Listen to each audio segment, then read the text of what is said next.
Oh, I forgot.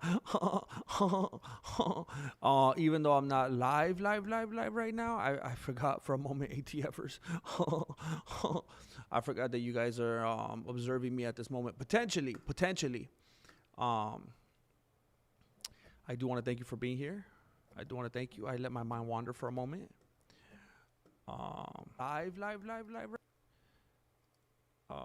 We're gonna go live for a very short amount of time right now because I got a dip.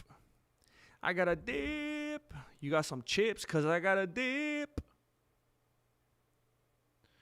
But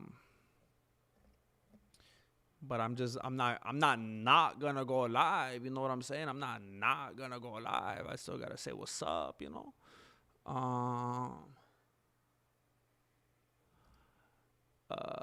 Let me uncheck some of these things. I'm sorry, I'm not very verbose today. I apologize. I gotta blow through this real quick. You know, I want to get this show on the road. You know what I'm saying? ATFers, you are much appreciated. I want to say thank you to El Tronado. El Tronado showed up and just listened from the start to the finish, bro. People like El Tronado showing up and showing what they're made of means a lot, bro. It means a lot. Thank you. Thank you for doing what you do, man. It's appreciated. It's observed. It's necessary. Frankly, it's super necessary, bro. Come on. What's going on, brother? Letting the people know. Camon's letting the people know. ARJR in the hands of melancholy. Melancholy, I was feeling melancholy last night, bro.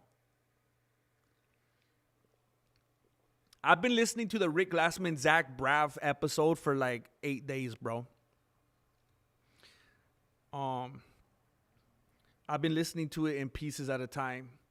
And then when I try to go back and find my spot, I forget. And then I listen to a bunch of the same part all over again. And I was sad, bro. I'm disappointed with Rick Glassman that he let you down, man. Like, that was kind of like a thing, you know? And then he goes and... Oh, you know what, bro? You know what would be funny? Who was it? Was it Zach Braff? Melancholy, you might remember this too. I was just watching a podcast with Rick Glassman. Oh my gosh, what episode was it? He was literally talking in the episode about how he had like this guarantee. It might have been the Zach Braff one. Do you ever recall him saying that he has like 100% like guarantee that if you ever reach out to him and say that you were disappointed or you weren't happy, that he'll refund like your ticket money? Do you remember that, bro? If you watched like every episode, I feel like you would have heard that, of course. But I feel like I just heard that.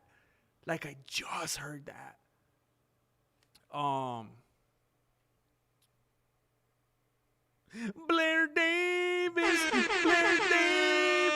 the official bestie, the BFF around these parts. Thank you for being here. Good to see you.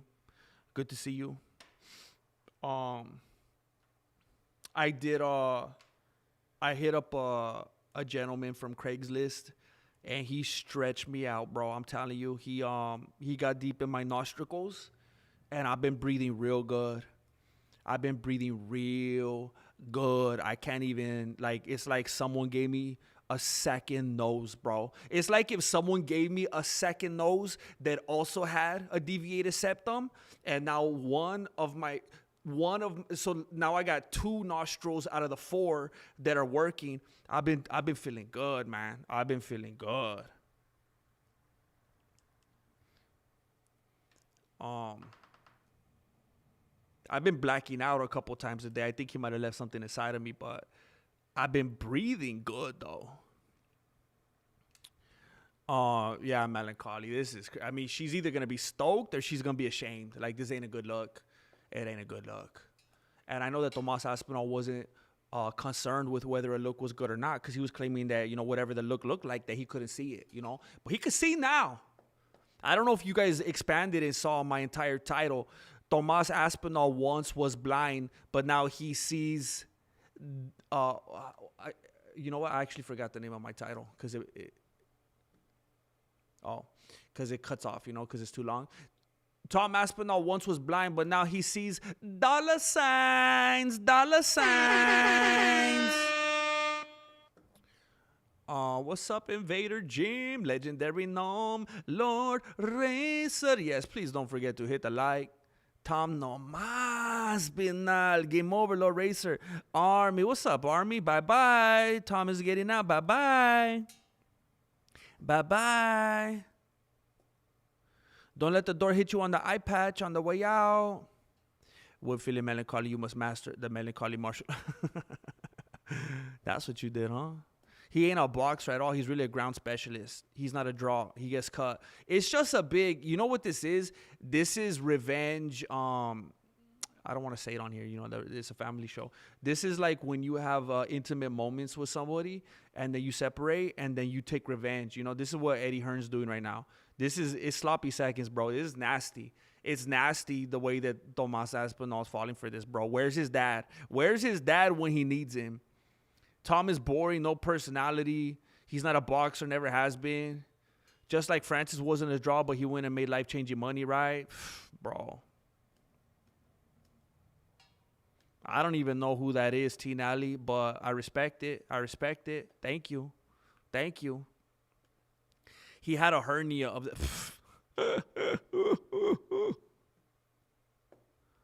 the chat.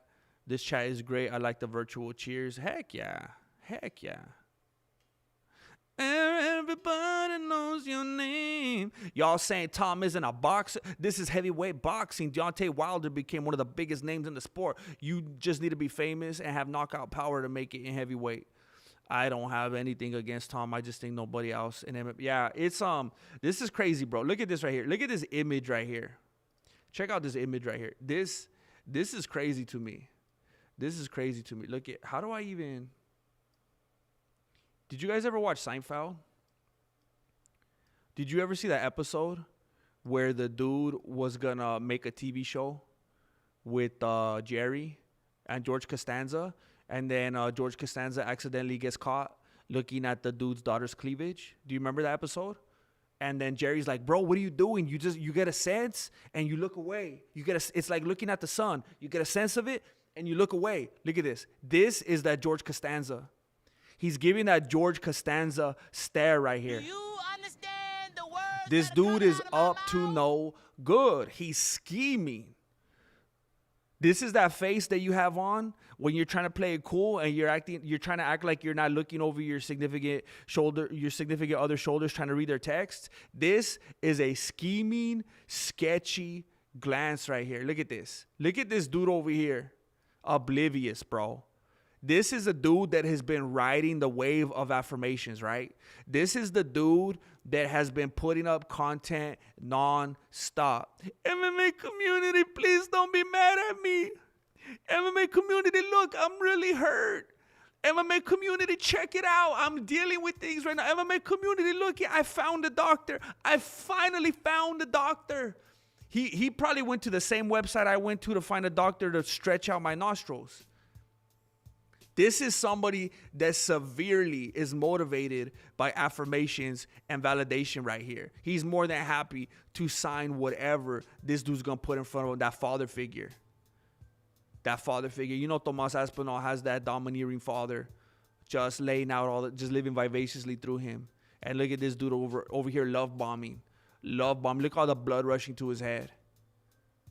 This dude knows exactly what he's doing. And then I'm reading some of this. I'm reading some of this in here in this article. It just gets worse, bro. You know, this is a low budget production right here, all right? This is a low budget production right here. You know, people like Ariel Hawini doing stuff like, they have people doing stuff like this for them. You know, this is insane. It's gonna take me a couple minutes. Go get a snack. It's gonna take me a couple minutes to get this back down to size.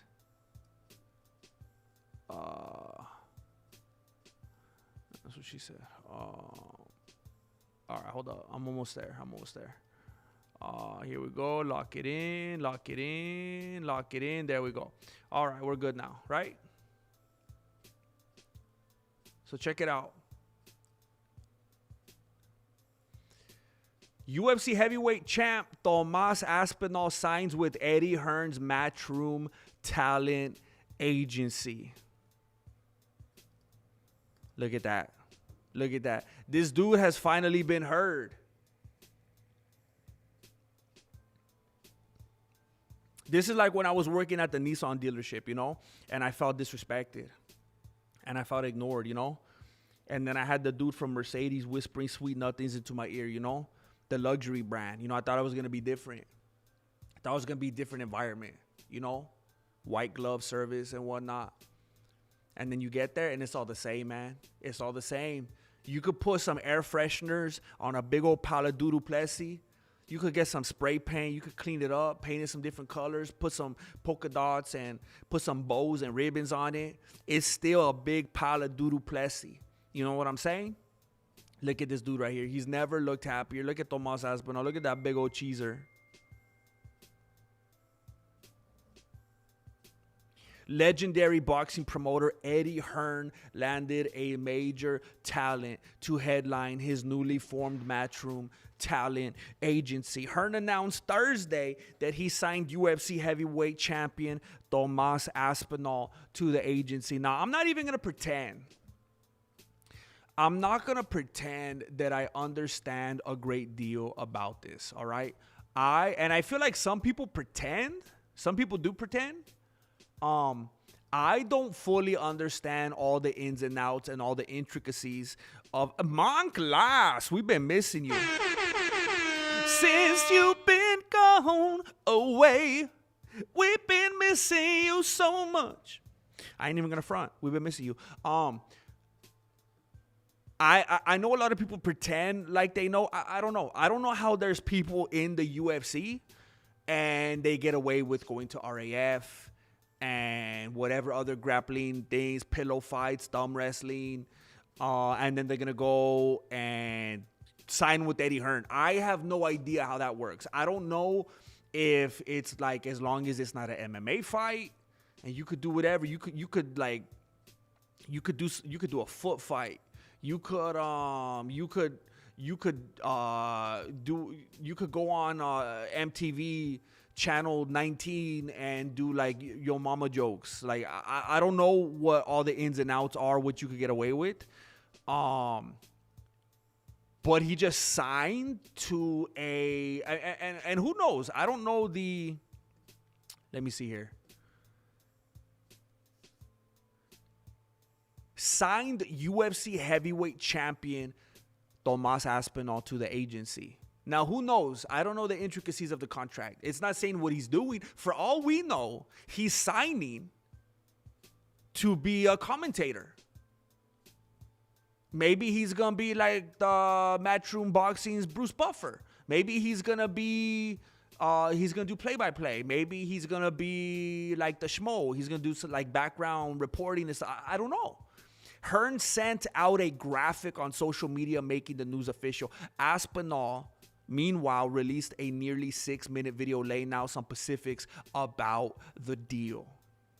Now, I'm tempted to play this, and I don't know if I'm going to be able to get away with it. I don't know if this will be like... I look at you. I don't know if this will... Wait, what the heck? How did that happen? Oh, I thought the mouse was over here. I was tripping out because I allowed my mouse to show on here. Whoa, not like that. Hold up. You know what? I think it was fine the way it was.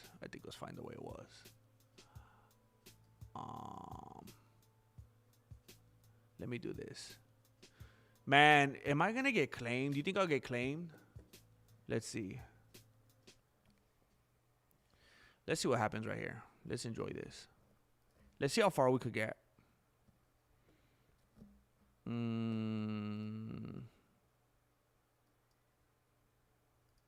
I look at you and I think you are one of the biggest stars in global fight sports. I understand that Tomas Aspinall must have some fans, right? I think it would be crazy to say that he doesn't have fans, that there's not people that root for him, okay? Even that being said, even fully understanding that, would we say this? I look at you and I think you are one of the biggest stars in global fight sport. Would anybody make that claim? Would anybody sincerely believe that? Is he one of the biggest stars in global? I mean, it might seem ignorant to make the claim that the heavyweight champion, I mean, it is a disgraced heavyweight champion. I mean, bro, it's been utterly memeified how he became the heavyweight champion to begin with. He's the only heavyweight champion in UFC history that won the heavyweight undisputed title via unanimous text message from Dana White. That we know. And then the end of it is by this just disgraceful. And I know I'm not saying that he didn't get poked in the eye. You know why? Because I didn't get poked in the eye. I saw what happened. I know he got poked in the eye. But I was just watching, what the heck fight was I just watching? I was just rewatching the fight with Daniel Comer and Stipe Muchacho. And DC was getting interviewed by Joe Rogan. He was saying, I can't see out of this eye. I can't see right now. It's black. I can't see. And he still fought. He still kept going. He finished the fight. We know that Volkanovski lost vision. He kept going. We know that Dustin Gaethje lost vision after Max Holloway just kept poking him in the eye. Like, it happens all the time, and people keep fighting. And, I mean, didn't Daniel Comer have to have some kind of surgery too? So we can't say, well, look, it was even worse with Aspinall because he had surgery. Well, didn't Daniel Comer have surgery? Didn't Stipe Muchacho have surgery? Like, people have surgery. It's bad. Rose Namajunas, she had to go have surgery because she got poked in the eye. Like, it happens. There's this narrative that, no, but it's worse. You don't understand. It's worse with Tomas Aspinall because he had to have surgery. People have surgery all the time for stuff like this. So it was disgraceful in, it was disgraceful out. This, I mean, you could even see it on his dad's face, bro. You could even see it right here. Like, I mean, take the money and run, bro, if you're going to get some boxing money. But you could even tell, like, it's almost like, do you ever get that feeling when someone's patronizing you? And it just feels bad because you know someone's patronizing you. Even if they're saying something really, that's supposed to be really flattering, it just feels gross because it's like, bro, I know what you're doing. Stop it. I wonder if I change the speed on this, if it'll change anything. It hasn't in the past, but let's see. Let's see how much I could get away with here. So time to put some respect on that, time to build that brand, build that profile. Our role with you is to sit across the team to do that. So they just finished calling him like a big, gigantic, famous, popular, global superstar. And now he's like, but you need someone like us to build it. Is it big or not? Right now. Hello everyone, welcome back to the channel. As you can see, I am currently not at home right now. You probably know already, I have signed. Man, it's hard enough to understand what the heck this dude is saying when I'm not speeding him up. I'm trying not to get claimed, but this is impossible, bro. This dude makes Stipe Muchacho seem like a phonetic teacher's assistant or something. With Eddie Hearn and Matchroom on a commercial advisory deal. What's your initial What am I trying to think of? A phonetic tutor. What's on this, mate? Well, we've done most of my career with the really small team that I've got. Bro, it's hard for me to listen to people with this accent, bro. I feel like I'm watching Wallace and Gromit. I cannot understand what's happening. I'm just waiting for a punchline constantly. I'm trying not to get claimed, but I don't know. This is impossible, bro. This is impossible. Can I slow it down? So I wanted to add to my value. Eddie's someone that I've known for a fair bit. I trust Eddie, and I want to make I trust Eddie. as much money and grow commercially. I trust Eddie.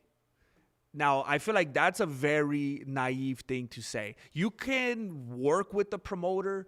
You could even like a promoter. You could think that it's beneficial to work with the promoter, but I feel like to say that we trust a promoter, that seems very naive. As much as possible while I'm fighting.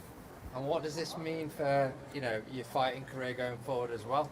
It's always so cringy, this cameraman that he works with. It's just like the ultimate like yes man perspective. He always asks him like the most cringy stuff that like he's like lobbying him, like softballing him these things all the time. Obviously, we're still recovering, but Obviously. Still recovering, right? Obviously. He doesn't look like, I mean, he looks good right here. He could see the contract. He doesn't need anybody to assist him. He could see right there the dotted line. He looks fine right here, eyes wide open. With eyes wide open. That's what Tomas Aspinall is going to come out to on his next fight. With eyes wide open. Under the sunlight. But then he goes right back to the video, and now he's Ray Charles. Suddenly, he's Ray Charles. I'm looking to get back in there as soon as possible. So I just want to maximise the time that I've got in the sport. Maximize the time you got in the sport. Bro, you didn't even want to maximize the time that you had while you were literally standing in the octagon. You know what's funny? Well, you know what's super ironic about that, bro? You know what's super ironic about that? In case you guys didn't see it, which unfortunately a lot of you guys didn't see, it was one of the best videos that I've ever made, frankly, if I do say so myself. The video that I made of Tomas Aspinall, the video that I made of I don't know if you guys saw it. Some of you did, but I made a video, and frankly, I'm not gonna be afraid to be objective just because I'm the one that made it. I am an MMA truther, and I'm gonna let you know what's what. One of the absolute best videos I ever made, and I affectionately refer to it as a masterpiece, was this video right here. Wait, I brought it up on the wrong tab. Oh, that's annoying. Wow, that's very annoying.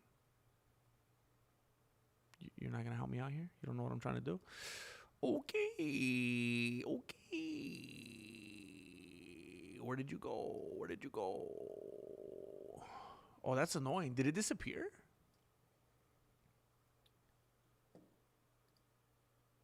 Oh, that's crazy, bro. Where did it go? What the? How did I do that? That is trippy, bro. How did I merge these two windows together? I don't even know how to undo that. What the? Oh, that was annoying, man. Oh, I have to do that all over again. All right, bear with me.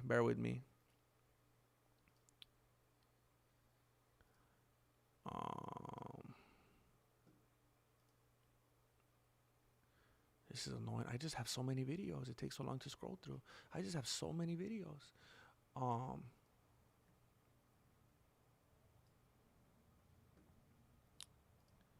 It was this one right here. You see this one?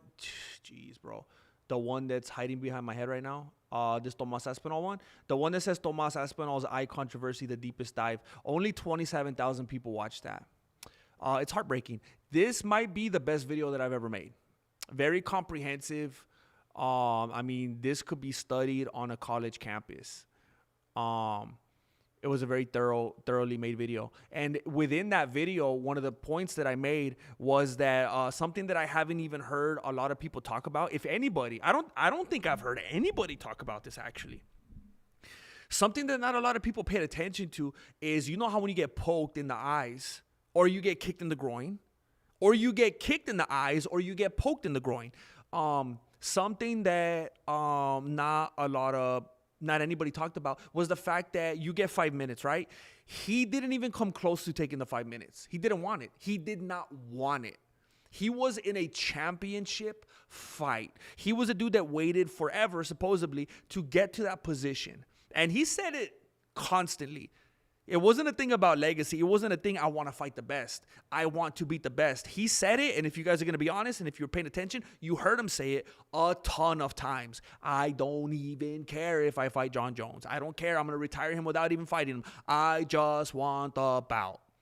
It was just about being able to hold that shiny object and maybe get some pay-per-view points. It was never a matter of, I want to know that I beat the best. It was never anything like that. So he wanted to get there without any, going through any kind of adversity. And then when he was actually there, fighting for it, the first time he had actually really fought for the real thing in a cage, for the real thing, he got poked. And anybody else at that, magnitude, at that part in their career, at such a high, with the adrenaline and whatnot, I'll push through. I don't care. I'm going to fight. I'm going to figure it out. I'm going to be like Khalil Roundtree. I'm going to be like whatever other fighters have fought through the blindness. He didn't even want to take the 5 minutes. One of the things I pointed out in my video is within the first minute, before 60 seconds had even passed, and I wish I remember exactly how much. It might have even been before that. Before we even got to 60 seconds, he was saying the words, I can't see, I can't see, I can't see. Like, I'm done. I can't see. What do you want me to do? What do you want me to do, bro? I'm blind. I can't see. Before the first minute, he had no intention of ever letting it settle, trying to figure it out, trying to blink on it, trying to drink some 7-Up. Like, he didn't say a prayer. Like, he didn't care. He was not interested. He had no idea. It's just crazy to hear him say something like this. Like wanting to fight, putting in that fight time. He didn't even want the fight time when he was actually in the fight. So I just want to maximize the time that I've got in the sport. He had no, we've seen nothing but the exact opposite. He literally wanted to minimize it. Even 5 minutes was too long. He did not want to, he had no intention of maximizing that. Grow more commercially and do it with, expand my team a little bit. Make it as big and powerful as possible. Do it with everything that he does. From this, look, I've gotten to a point in my life, I could accept a fanny pack. I've gotten to that place. I don't know why I keep looking over here. I apologize. I'm not trying to ignore you.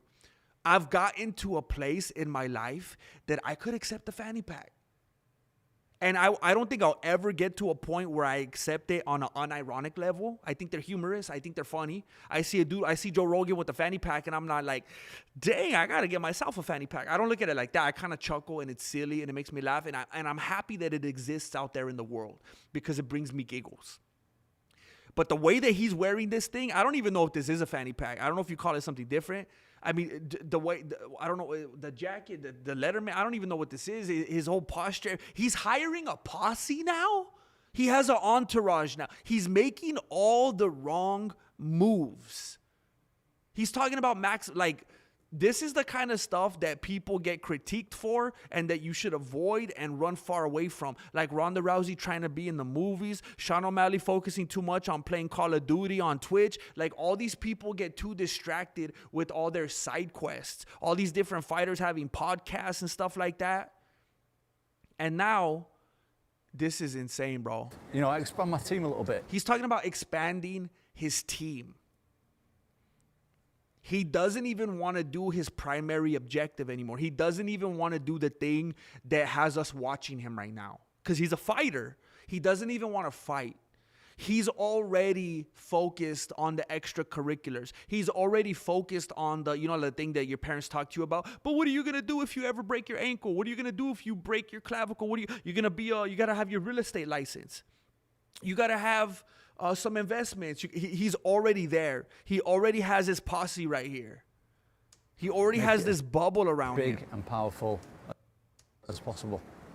Anyway, we'll get the main man himself to tell you a little bit more. Over to Eddie. The main man. He's got a new daddy, ladies and gentlemen. The main man. Hey, Tomas, you know who's supposed to be the main man? I think they just did Tomas Aspinall like Jim Carrey.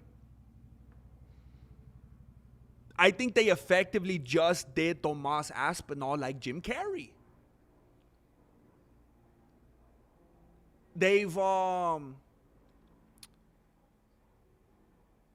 there's been a hostile takeover.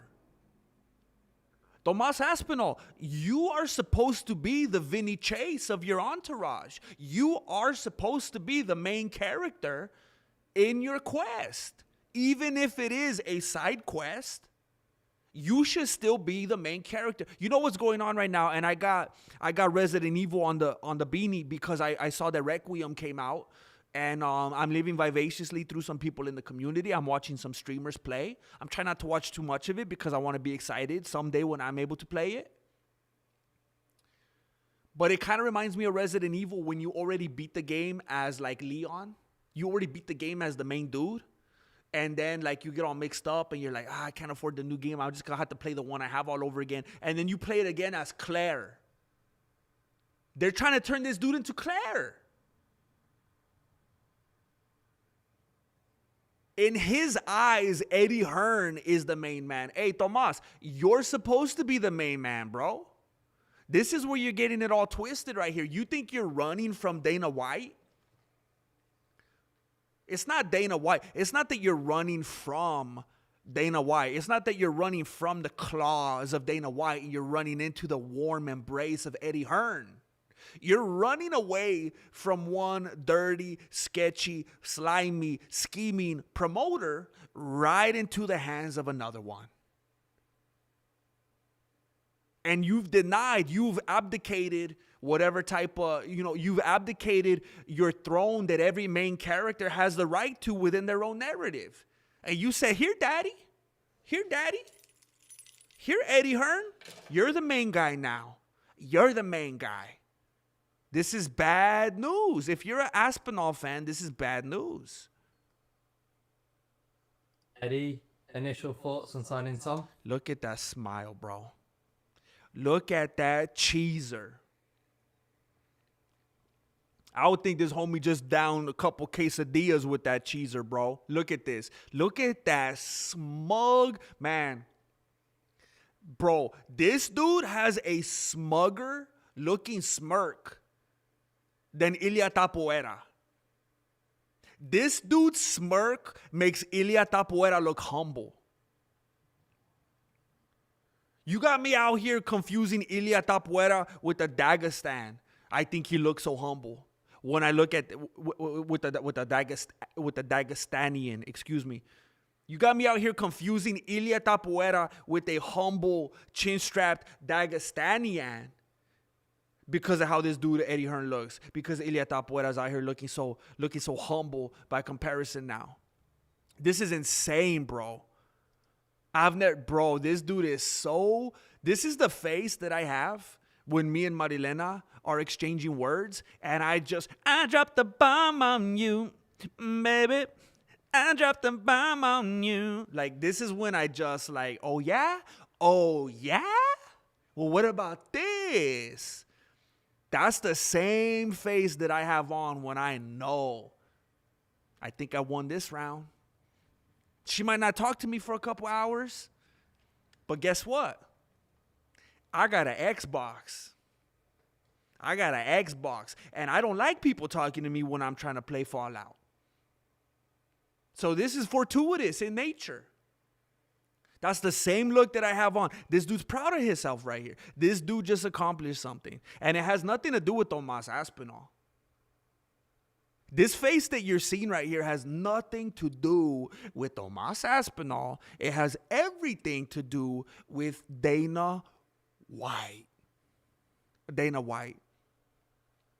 Eddie Hearn sitting there saying, hey, Dana, I bet you wish you could get a tan like me, homie.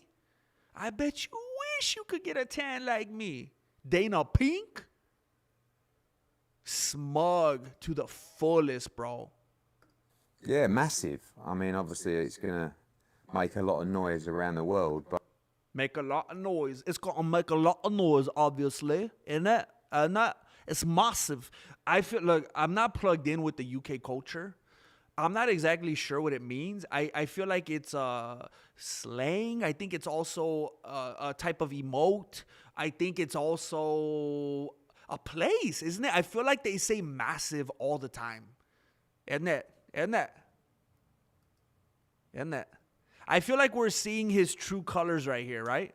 Yeah, massive. I mean, obviously, it's gonna make a lot of noise around the world. Obviously, it's gonna make a lot of noise, and that obviously is gonna make a lot of noise. That is what he's concerned with. This is not something that he's pleased with behind closed doors, that he's gonna go home and be proud of and have a library volume voice conversation with his wife and say, hey, we just made it, bust out the red chonies. This is something that he wants to rub in Dana's face. This is not something internal. This is something that he wants to be massive and to make a big noise. But, as we discussed previously, we've been talking about this talent agency and this management. I'm not going to pretend that I have anything to add to the narrative right now. Sometimes I got to just pause it because I don't want to get claimed. Agency for a while, and the launch into football and other areas of. So he has found a loophole. He's found a loophole, and this might backfire on him. Dana knows full well that, and I'm learning this right now. This is something that I kind of like doing. I like coming into the stream with no prior knowledge of anything. I like to come in ignorant, which is kind of like, I'm like the anti-journalist, right? I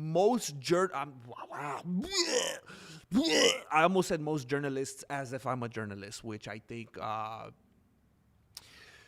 there's a whole list of obscene things that I'd rather be before I would want to be called a journalist. But I think most people would like to come into something like this ready and studied and well-read. I did not look this up. I didn't watch the video before. I want to learn this with you, even though some of you probably already know this.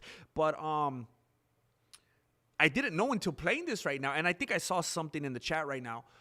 So maybe he's not signing him explicitly for a boxing match per se, at least not on the radar, at least not obviously, at least not legally and technically. He's signing him up for like a talent agency, basically, is what it sounds like. And this could backfire in a few ways.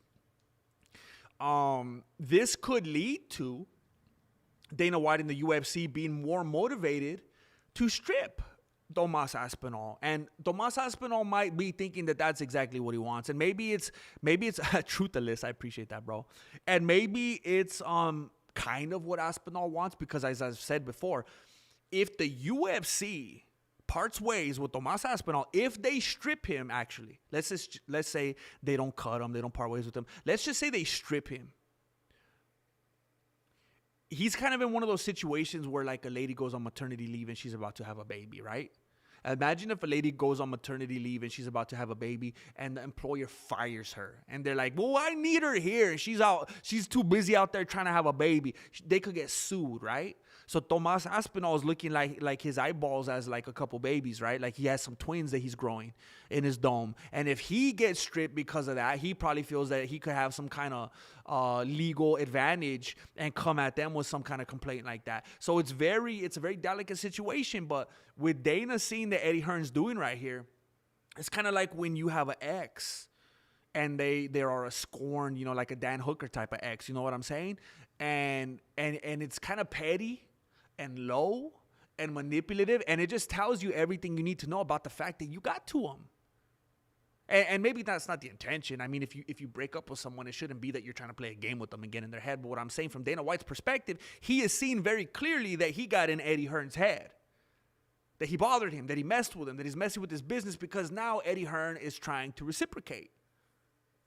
And it's going to get deep. It's going to get legal. It's going to get messy. There may be meetings of the five families. People may have to get together from different part of the combat sports world and figure this out before somebody ends up getting baptized. You know what I'm saying? Godfather #2. Bartolomeo. Dana could keep Cody, whatever his name is. Tom's gone. Cody. Oh, wait. You talking about Cody No Love? Only one TV. What's up, man? You got me. This is crazy, man. Sport, and I got to know Tom, You know who Eddie Hearn sounds like? I just realized he sounds a lot like Mick Jagger. and I got to know Andy, and I was pretty shocked by, you know, the potential that was out there in terms of where he's at and how he feels. Excuse me, I have to borrow from Jamal Hill. It is so disingenuous what Eddie Hearn is saying right now. This is like clearly, obviously, unanimously, objectively the worst part ever of Aspinall's career. He was so beloved and held in the highest regard in the MMA community. And even if there is a die-hard, super dedicated, loyal, even if there's a Jane Caulfield in here, even if you have his tattoo on your body, bro. Even if, you know what's even more hardcore? Let's say maybe you don't believe in tattoos, but on a daily basis, you're taking a pen and you're drawing him that's even more dedicated than a tattoo. Because some people think, well, a tattoo's permanent. No. The dedication, the sweat equity, the labor of every single day, drawing another Tomas Aspinall image on your, and then year after year, all the different ink that you're going to spend, buying different kinds of pens. Like, I don't care what kind of a obsessive, loyal, insane kind of fan that you are with Tomas Aspinall. There's no way to get around. Has this been the worst, most unfortunate part of his career? Yes, of course. If you're a Tomas Aspinall fan, you might say even more so because it's so much more highlighted to you because you are a fan. Yes, unfortunately, this is the worst part ever. The lowest showing of potential and promise. And Eddie Hearn is saying the exact opposite right now. That it looks so full of promise and potential and it looks great and the future's bright. What are you talking about? I mean, you're talking about the UFC World Heavyweight Champion. You're talking about... You mispronounced disgraced. One of the biggest stars in British sport. I love how he had to emphasize British sports. You didn't have to say that with Conor McGregor. You didn't have to say that with Khabib Nurmagomedov. When there are true superstars, you don't have to say in British sports. There are much bigger fighters that he could have partnered with. Talking about one of the biggest stars globally. I mean, Eddie Hearn is slumming, all right? If we're going to be honest. Eddie Hearn is slumming because could Eddie Hearn get Alex Pereira? Could Eddie Hearn get I don't know, anybody. Volkanovski, I don't know. He went after the perfect person who feels disenfranchised. He went after the person that feels disrespected, that feels uncared for, that feels unloved. He went after the chick that feels like her husband's already cheating on her anyway and doesn't say nice things to her and doesn't compliment her and stuff like that. This is exactly what he's doing. He knows how Aspinall feels about UFC and the organization right now. He went for the weak link. He went for the weakest link that has a title.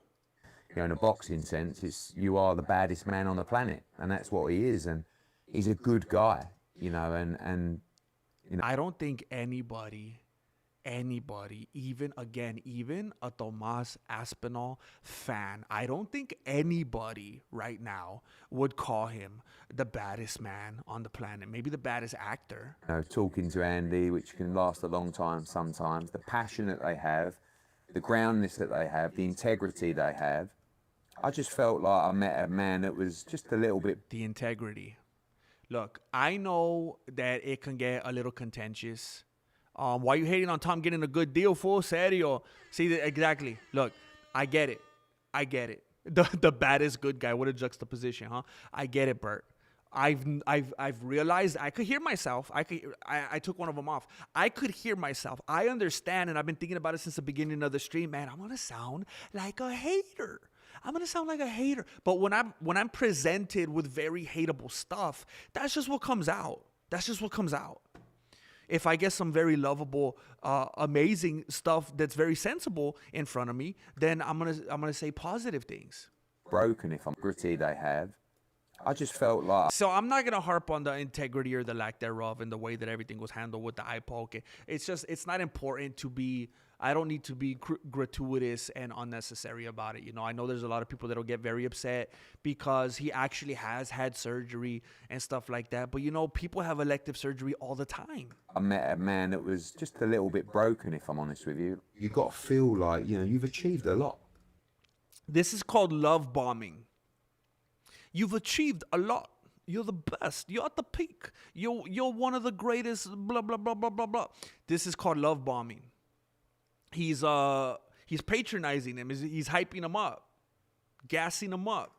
And you've got to actually feel like you are the man. I know you're humble, but at the same time, like, don't. He's telling him how to feel. He's projecting things onto him. There is a man in a weak state who has been disrespected time and time and time again, and who feels like the organization does not care about him, has given false information, who hasn't cared to check in with him and keep tabs on their heavyweight champion. Like, even though I'm not a Tomas Aspinall fan, there are some very true things about how crazy it is, how negatively the UFC has treated him. And this dude is absolutely playing the other side and really acting like he's his best friend. Also forget what you've done and who you are. Yeah. And you can hear Aspinall, yeah, you're right. I'm not going to go on, and I'm not going to try to discredit when Eddie Hearn said, is what you've done. I'm not going to say, what has he done? I'm not going to go on to say that. Yeah. You know what I mean? Put some, well, I know it's a bit cringe, but put some respect on the name. I mean, that.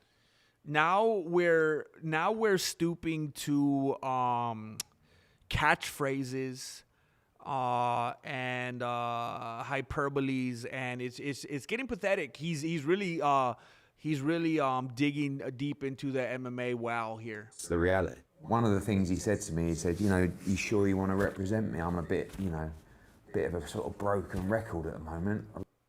Fascinating. This is a brutally honest take here. Very interesting that Tomas Aspinall would say such a thing. But you know what? It kind of validates what I've been saying. Even the dude himself has been... he's come to a place where he's self-aware and he knows how he sounds. So even if his fans have been trying to defend him and say, no, he's not at a bad part of his career. He doesn't look anything less than promising. This isn't a low point. Apparently he's saying it himself, which is the wrong thing to say to a promoter, because he's going to this promoter with a contrite and broken spirit. He's somebody that needs to be molded and put back together. And any promoter is going to be foaming at the mouth to have a Pinocchio like that so that he could treat him exactly how he wants to. But, you know, I said, what are you talking about? You're the UFC World Heavyweight Champion. Love bombing. There you go. What are you talking about? What? I didn't even know. What? You got poked in the eyes? Huh? I didn't. What was that? They poked you in the eyes? Who did that? Was it John Jones? Who? DC? Who? Serial Gain. What? Dang, and you've been like slowly but surely, and don't call me Shirley, ruining your reputation and going on this like tour, just trying to prove to everybody. What? I didn't even see none of that. What? Mate, you're one of the most fierce fighters on the planet. You're fierce. You're basically Beyonce. I'm a straight man, and I use the word fierce all the time, totally unironically. And I see you as a massive star. Get your chin up. Get your mojo up. Your mojo. Okay, Austin Powers. This is... Somebody stole your mojo. I used to do a wicked Austin Powers, bro. That was embarrassing. Somebody stole your mojo. This is insane, bro. There's loads of reasons. Look, bro, look at Aspinall's face. Look at bro, that his face gets me, bro. His chin comes out like, bro, his chin protrudes further out than his guard, bro. Like when he has his hands up in a boxing stance, like his chin, it's not even fair to him, bro. His chin reaches pass beyond his fist is insane, bro. Like, you have to give him credit for not taking as many shots to the dome, working with something like that. But you can see on his face, look, man, it actually has me a little bit sad. As much as I am not a Tomas Aspinall fan, it's like, look at the dude's face. It's almost like this is the first time he's ever been given a compliment. It's the first time he's ever been shown love. It's the first time anybody has ever validated him. It's the first time he's excited. I feel bad. And look at his dad. His dad is somebody that is very, very, very much in his corner, literally and metaphorical. Somebody who clearly does care a great deal about him. Somebody that does have his best interest at heart. He doesn't care who's listening. He'll say it and maybe sabotage his career. He'll talk about boxing. He'll talk about getting that money. He'll say stupid stuff that could put him in harm's way with the UFC. Look at Tom's face, all excited, and his dad knows better. Look at his dad. This is a dude that is displaying some discernment right here. You can see it in the body language, but what's he going to do? He's trying to help his son get paid. He's trying to help him. I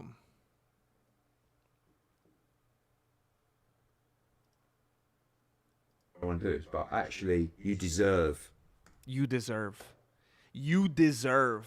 Eddie Hearn is doing the equivalent right now of when some dude tries to tell some girl that's already with another dude that she needs to smile more. That's what he's doing right now. Man, why don't you smile more? You don't smile enough. You deserve to smile. You deserve to be happy. You know, man, if I was your man, you don't even know. If I was your man, I'd be taking you to Applebee's like 3 times a week. If I was your man, I'd be watching like reality shows with you. Dang. That's exactly what he's doing right now. And he's falling for it. To be treated in a specific way. Oh my gosh, bro. It is crossing sensual lines at this point. I don't want to do this, but actually, you deserve to be treated in a specific way. I don't think I would ever be able to bring myself to say to another man, you deserve to be treated in a specific way. You deserve to be treated in a specific way. And I'm the one that's going to do it for you. You got to understand the context here. That's what he's saying. He's not saying that somebody else is going to do it, right?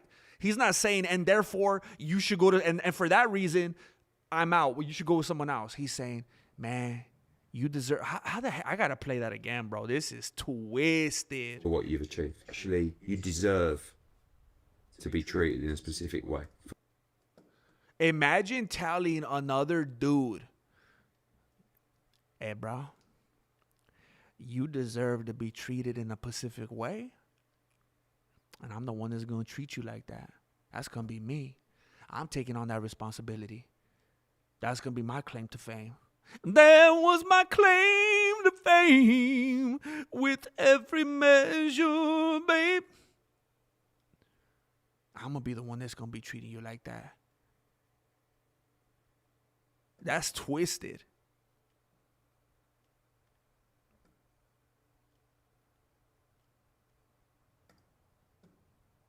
For what you've achieved, you know? Yeah. So that's really what it comes down to. And we're really motivated on this for many reasons, but also to make the agency work, but also to make it a success. To make it a success, if your business is hinging on Tomas Aspinall, bro, you better find a new business model. A commercial deal across. The dude is a self-sabotager. All of his business and an advisory role that we'll be taking and helping him plan his future, you know, across his brand, across sport, and across everything. So this mentality sounds 100% like a mentality where he's trying to he's trying to put him in a mentality where he's trying to take him out of a fighting mindset. It literally sounds like he's trying to take him out of a frame of mind where he's ever going to fight again. He's talking about putting him in some kind of admin position. He's talking about, I don't know, El Tronado. To be honest, I don't even think I noticed until, it's because I got to get out of myself to talk like that, bro, because I ain't a slimy person at heart, you know, so I had to go into something else to be able to talk like that, to bring myself to be able to do it, you know. He's taking him out of a fighting mindset. He's trying to ruin him for the UFC. Everything really, and we're really excited to welcome him to the team. And a lot of fans will associate you with obviously boxing. Just to be clear on that, obviously Tom is still with you. Yeah, absolutely. I mean, look, Look at his, look at that. Look at how he reacts to that visually. Boxing. Just to be clear on that, obviously Tom is still with you. yeah, absolutely. Oh, well, what do you mean? Of course. Like, why would this have anything to do with his standing with the UFC? I wouldn't even. Now that you bring that up, I didn't even see the correlation. That's funny, man. Nobody here thought about? Wow, man, that's interesting. I mean, look, he has a contract with the UFC, so this isn't about bringing him into boxing. This is a commercial representation. It's just the strangest, most coincidental, most ironic, most let's play the game, tit for tat, eye for eye kind of timing that anybody could ever possibly encounter because of the whole thing with that dude that's getting paid $50 million. And an advisory capacity to help him across all of his business. And, you know, I'm sure, and everything that I hear means he can go in there and do serious damage in the boxing world, but it's not on the short-term agenda. He's planting the seeds. He could do some serious damage in the boxing world. Yeah, for sure. And to a south. what have we got to look forward to? So much. I mean, look, you know, more importantly at the moment. You guys hear it, right? You close your eyes. He literally sounds 100% like Mick Jagger. He's getting And it's not just a British thing. There's a ton of British dudes that don't sound like Mick Jagger. him back in the octagon. You know, we know that, you know, more importantly at the moment is getting him back in the octagon. Of course. That's the most important thing to Eddie Hearn. Why wouldn't you want him in the octagon? You know, we know that part of this process. Okay, here we go. This is why you come here. I think I came into this with something in mind as well, something very specific. I was thinking, which a lot of people probably thought before they dug into it more, that he was signing for boxing and he was going to box, and that's all there was to it. He wants to be a boxer, and Eddie Hearn is trying to take him away and make him a boxer. But it's something more devious than that. It's something deeper than that. And you know what is insane to me? I heard people saying that they think that there's a possibility that this dude that Dana signed for $15 million, that there's a possibility that that dude was in cahoots with Eddie Hearn. And as backwards as that seems, that maybe he allowed that or planned that or whatever, just so that this dude could make his money. Cool, good for you. And he'll come right back. It's only a one-fight contract. And in the meantime, all those people, is Mick Jagger from Essex? Is that what it's about? All those people, all the fighters from the UFC will see Dana White's paying this dude, get upset, and start to plan their exodus. They're going to start fighting in PFL. They're going to start fighting in RAF. They're going to start fighting in the Netflix with Ronda Rousey. They're going to start fighting in street beefs, whatever the case might be. And that was actually a genius plan that, okay, it kind of makes Hearn look bad. You took my dude. You paid him. Haha, he came right back to me after he made his money. And now all your fighters are mad at you. And they all want more money, or they're bouncing. And they're going to bounce on you. You got some pretty big stars toward the end of their contract. They're going to bounce on you when you've never needed them more, when you just went into a deal with Paramount. Now you're going to have everyone bounce on you and go to Netflix and all these other places. You better pay up. And just like this, something that I'm seeing right here is maybe Eddie Hearn isn't trying to take Aspinall away and make him box. What he's trying to do, what I'm seeing now, putting the pieces together, he's saying, I want him to go back and fight in the octagon. He's saying, he's saying, what did he say right now that made it even the most, like, kind of made it apparent to me? Was to getting him back in the octagon. So much. I mean, look, you know, more importantly at the moment is getting him back in the octagon. So what Eddie Hearn has been talking about leading up to this whole thing, the whole several minutes, I mean, it's like a 4-minute video that I've dragged out to like 55 minutes now. What he's been saying is we want to build this brand. We want to give him like this portfolio. We want to make him a business dude. We want to give him something to fall back on. We want to get his pension and his retirement ready. We want him to have all this stuff and go like diverse and all that. He is trying to get this dude so focused on business and all this type of stuff that is like the worst place mentally to be for a fighter. So that when he gets back into the octagon, it is the worst showing possible. It is a terrible situation. He's not in the right mindset. He's been civilized. He's been domesticated, just like Rocky when he was doing all that business stuff and he was doing all those commercials. And Mick was like, bro, I had to handpick fights for you because you couldn't even fight anymore. That's exactly what Eddie Hearn is trying to do to Tomas Aspinall. He caught a dude in a weak state of mind and he told him, hey, eat this fruit. You're going to be like Dana White. You're going to be a businessman. You're going to be an entrepreneur. You're going to be a venture capitalist. I'm going to open up the world to you. And then he's going to end up biting the hand that feeds him. And he's going to go into the octagon. He's going to get creamed, bro. He's going to mess with his head.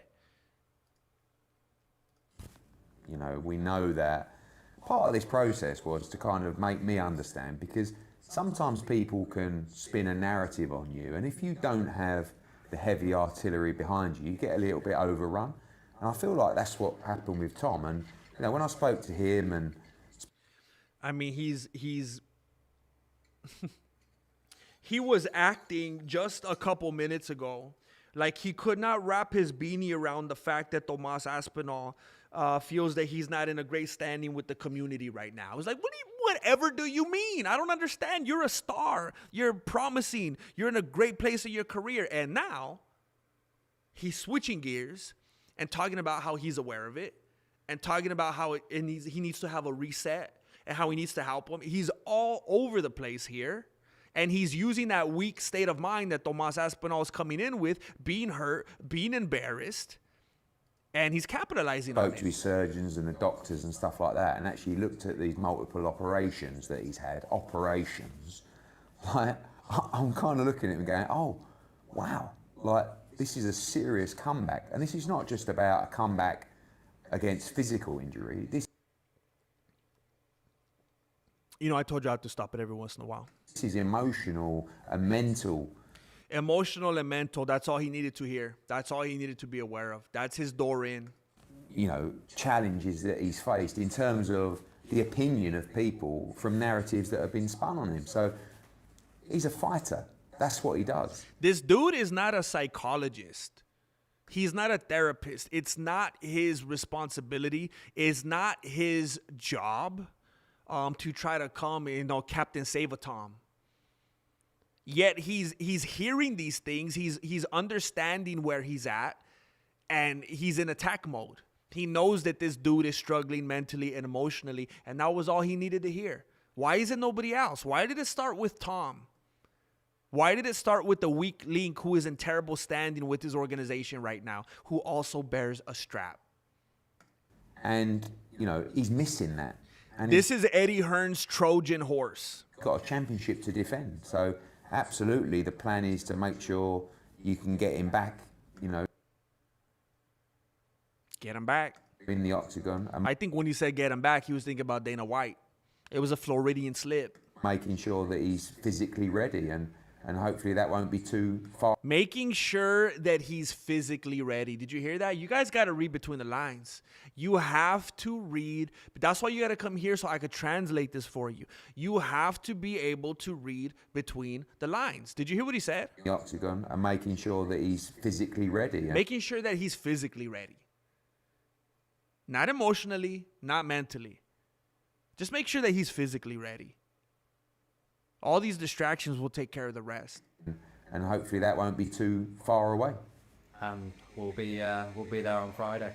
Yeah, Friday, big press conference in London for the official welcoming The initiation? if you like. And listen, massive news across, you know, all fight sports, and delighted to welcome Tom Aspinall. Look at that cheeser, bro. Look at that. I could make myself a grilled cheese sandwich with that cheese, bro. UFC World Heavyweight Champion to the Matchroom Talent Agency team. We need to get him back. And by the way, we don't even have to get him back to the top. Because guess what? He's the top.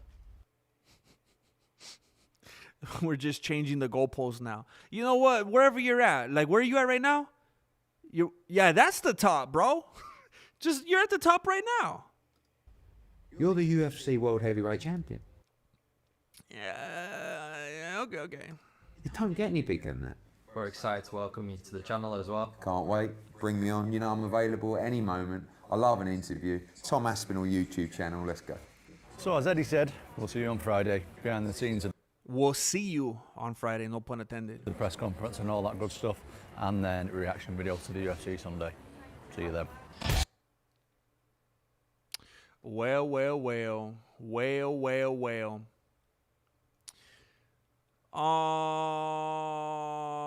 Yeah. While Hearn's background is in boxing, where he played major roles in the promotion of Anthony Joshua, Katie Taylor, he'll serve as commercial advisory role for Aspinall. I mean, what timing, bro? At this point in his career, that's when he thought it would make the most sense. Hearn landed back Thursday with the announcement. The move comes as a surprise, especially considering Aspinall had been pursued by various managers over his career. Throughout his career makes sense, but right now,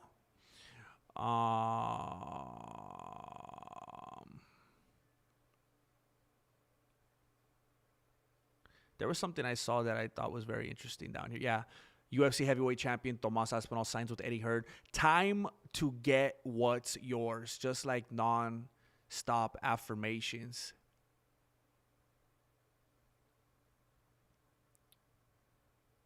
Well, there you go. There you go.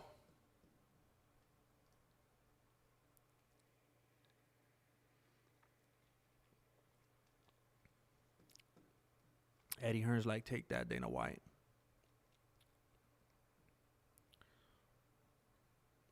Eddie is God? Oh, snap. You think he's a god, bro?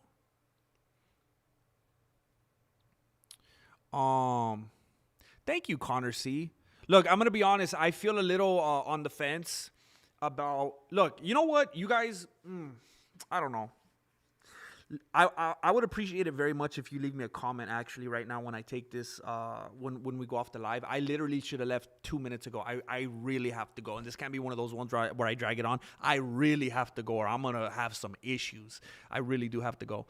But if you guys can, if you're willing to, I would appreciate it once we're not live if you would let me know, because I want the streams to make sense for you, you know? I feel like some people like this kind of, because Cody, oh shoot, it slipped on me.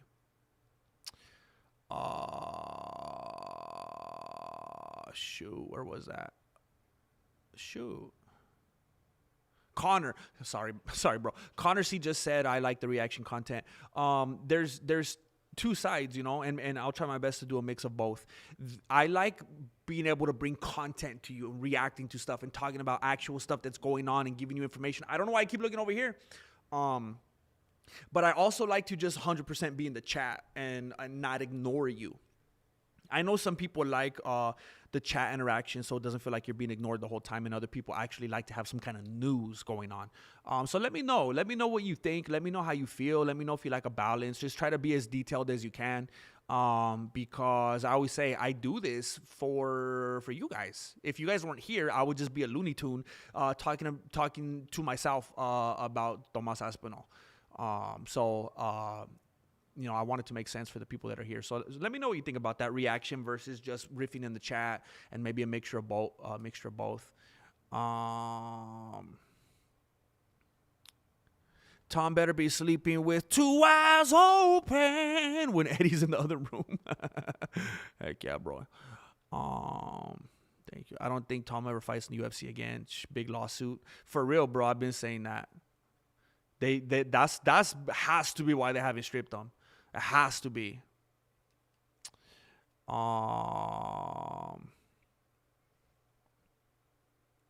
Anyway, a balance is good. Thank you. Yeah, I do. I absolutely do. So I literally have to go. Movie night is gonna be tonight on the Patreon at about maybe about 6:15 PST. And I gotta go do a couple things right now, and then I will be back for movie night. I don't think I'm gonna be able to stream again before movie night. I was thinking I don't think it's a good idea if I stream after either, honestly. But thank you for being here. Thank you for spending your time here. Let me know in the comment section what you think, and I will continue to bring you whatever the heck I have on deck. I appreciate you very much. Be safe out there. And if you're a movie person on the Patreon, I will see you in a little bit. I'll see you a little bit later on. Thank you, Invader Jim. Much love, bro. Hey, El Tronado. I appreciate you, Max Bluestein. Hey. Be safe out there.